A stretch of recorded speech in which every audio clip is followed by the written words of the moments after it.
This channel does not promote any violent, harmful, or illegal activities. All content provided by this channel is meant for an educational purpose only. আর একটা গুরুত্বপূর্ণ খবরে নজর রাখি, কন্যাদের রক্ষা করতে না পারলে রাজ্যের কন্যাশ্রী, কেন্দ্রের বেটি বাঁচাওয়ের মতো এই যে প্রকল্প, এই প্রকল্পগুলো অর্থহীন।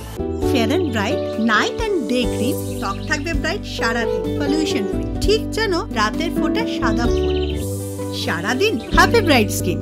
তিলোত্তমা কাণ্ডের আবহে ঠিক এমনই ইঙ্গিতপূর্ণ মন্তব্য করলেন দেব। সব মুখ্যমন্ত্রীদের নিয়ে সর্বদল বৈঠকের সওয়াল তৃণমূল সাংসদের। রাজ্য বা কেন্দ্রের এত প্রকল্প, তাও নারীরা নিরাপদ নয়। মন্তব্য দেবের, তিনি বলেছেন যে শান্তিপূর্ণ আন্দোলনকে সমর্থন করি, কিন্তু কিছু রাজনৈতিক দল অশান্তি ছড়ানোর চেষ্টা করছে। এটা বাংলার সরকারকে ফেলার বা হেনস্থার সময় নয়। এই আন্দোলনকে আমরা যেন মনে রেখে দিতে পারি। তিলোত্তমা কাণ্ডের এই আবহে ইঙ্গিতপূর্ণ মন্তব্য করলেন তৃণমূল সাংসদ দেব। আরও একবার বলে দিই যে কন্যাদের রক্ষা করতে না পারলে রাজ্যের কন্যাশ্রী, কেন্দ্রের বেটি বাঁচাওয়ের মতো এই প্রকল্পগুলো অর্থহীন, এমনই মন্তব্য করলেন দেব। সমস্ত রাজনৈতিক দল সবাইকে যেভাবে ব্লেম করছে, আমরা টুইটারে বা সোশ্যাল মিডিয়ায় দেখছি যে আসামের চিফ মিনিস্টার আমাদের চিফ মিনিস্টারকে বলছে, আমাদের চিফ মিনিস্টার অন্য চিফ মিনিস্টারকে বলছে। এটা শুধু বাংলার বা অন্য রাজ্যের ইস্যু না, এটা আমার দেশের ইস্যু। এই কন্যাশ্রী বা রূপশ্রী বা বেটি বাঁচাও বেটি পড়াও কোনো মানে নেই যদি আমরা আমাদের দেশের বেটিদেরকে না বাঁচাতে পারি। আমার মনে হয় এক্ষুনি কেন্দ্র সরকারের অল পার্টি মিটিং ডাকা উচিত, অল সিএম মিটিং ডাকা উচিত, এবং এইটাকে কিভাবে আটকানো যায়, রেপিস্টদেরকে কিভাবে চিহ্নিত করা যায় এবং তাদেরকে কি পানিশমেন্ট দেয়া উচিত।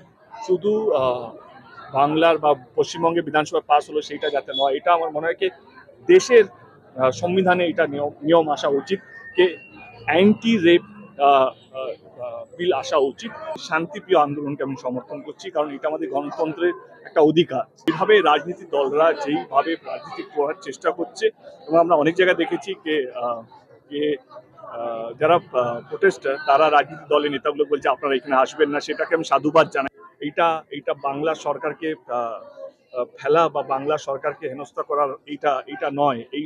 আমি এই আন্দোলনটাকে এমনভাবে দেখতে চাই যেটা 100 বছর অবধি ভারতবর্ষের প্রত্যেকটা মানুষ মনে রাখবে যে এই আন্দোলনের মধ্যে অ্যান্টি রেপ বিল পাস হয়েছে। আমরা এই মুহূর্তে যোগাযোগ করেছি বিজেপি নেতা জগন্নাথ চট্টোপাধ্যায়ের সঙ্গে।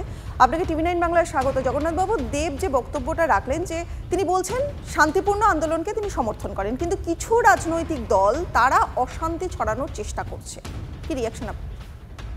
এমনি গরু পাচারের টাকায় সিনেমা করেছেন, কিন্তু দেব ভালো ছেলে।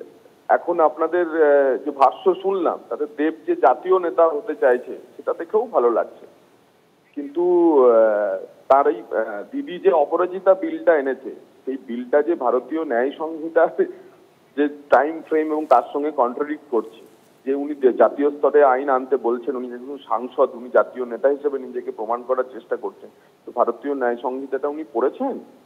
দ্বিতীয় প্রশ্ন যেটা হচ্ছে, এই আন্দোলন সর্বব্যাপী, এই আন্দোলনে অরাজনৈতিক মানুষও যেমন থাকবে, এই আন্দোলনে রাজনীতিও থাকবে, রাজনৈতিক লোকও থাকবে, কারণ সমাজের বাইরে তো রাজনীতি নয়, আর রাজনীতি সমাজকে না নিয়ে নয়। তো যার ফলে উনি তৃণমূল কংগ্রেসে জয়েন করার পর থেকে ওনার একটা সিনেমাও হিট করেনি।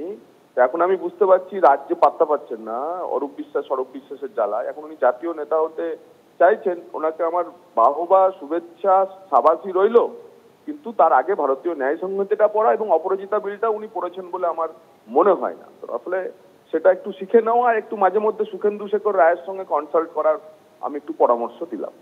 বেশ, অনেক ধন্যবাদ আপনাকে।